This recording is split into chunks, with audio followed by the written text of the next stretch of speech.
This is what is to be understood when we talk about action in the first area of our existence, that is body. స్వామి జనరల్గా మనస్సు బుద్ధి అతీతమైన ఆత్మ అంటూ ఆధ్యాత్మికత ఉంటుంది కదా, ఇదేమిటి దేహప్రధానముగా మాట్లాడుతున్నాం మనం. దేహప్రధానంగా మాట్లాడుటలో ఇది ఆరంభం అని తెలుసుకోవాలి. నువ్వు దేహము విషయంగా సరిగ్గా లేకపోతే మనస్సు బుద్ధి అనేది నీ డొమైన్ కాదు ఇక. అండర్స్టాండ్? సో గుర్తుపెట్టుకోవాల్సిన మాట, నువ్వు ఫ్యాంటసీ అండ్ ఫిక్షనల్ స్పిరిచువాలిటీలో ఏమైనా మాట్లాడవచ్చు, అన్నీ నడుస్తాయి. కానీ ఫ్యాక్చువల్ స్పిరిచువాలిటీకి వస్తే నీ దేహము సామాన్యమైనదేమీ కాదు, దానికి చాలా ప్రాముఖ్యత ఉన్నది. అది నీ జీవితానికి చేసే కాంట్రిబ్యూషన్ చాలా ఉంది. ఇన్ని మాటలేలా ఒక్క మాటను ఓసారి ఆలోచన చేయండి. It is only through the body that we experience life, otherwise not possible. జీవితాన్ని నీవు అనుభవిస్తున్నది ఏ మాధ్యమంతో? ఆత్మ అయిన నేను అంటావా? ఈ దేహంతోనే. So what a contribution it has. Through the body I am experiencing life. Is it right or not? ఇది మామూలు విషయం కాదు.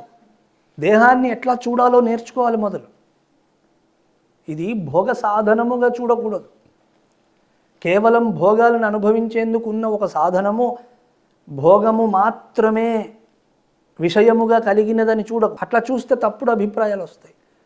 But see the beauty of the body. It is only through body that one can experience life. Correct? పనిలో పని ఇంకో మాట కూడా అనుకుందాం. The happiness to some degree depends on the condition of the body. Right or not?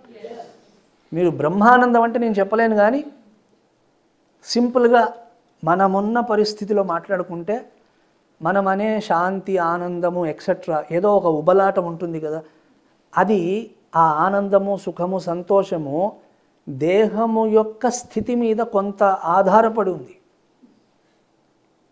Think. నేను to some degree అన్నాను, కానీ నా మాట ప్రకారం అయితే టు ఎ లార్జర్ ఎక్స్టెంట్ అంటా నేను.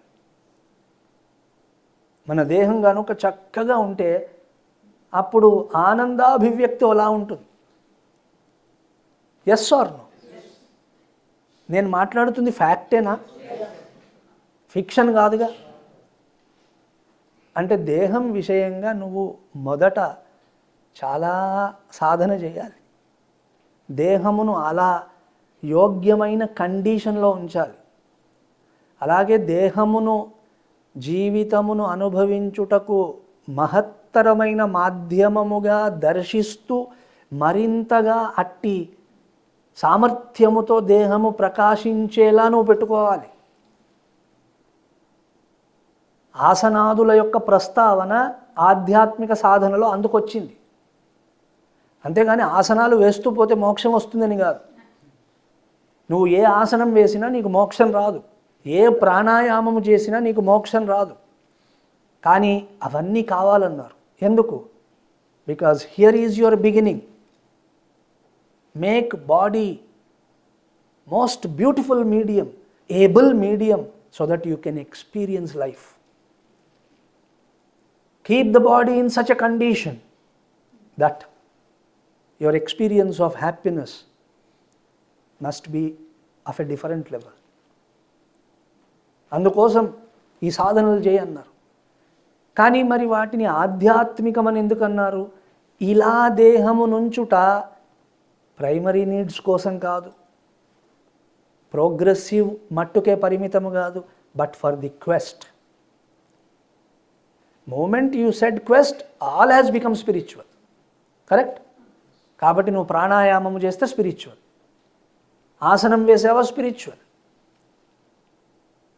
ఇవి మరిచిపోయి నా దేహము మరింత బాగుండుటకు, ఎందుకు, కేవలం ఇంకా రమించుటకు అన్నావా, అప్పుడు అది no more spiritual. It can be mayurasana, very difficult asana. నువ్వు మయూరాసనం వేసినా సరే అది ఆధ్యాత్మికము కాదు, అది పక్కా లౌకికం, సాంసారికం. నువ్వు మహా గొప్ప ప్రాణాయామములు చేసి అరగంట కుంభకము చేసినా సరే అది ఆధ్యాత్మికము కాజాలదు. ఎందుకంటే నీవు కనీస అవసరముల యొక్క పర్యవసానముని ఆశిస్తున్నావు. అర్థమవుతుందా? అక్కడ ఏమీ వర్క్ అనే మాట కూడా రావట్లేదు. బాడీ ఫర్ బాడీ సేక్ అయింది అది. But here body for spirituality. Therefore దేహ విషయక కర్మ అన్నప్పుడు ఇట్టి ధారణతో దేహమును వినియోగించుట.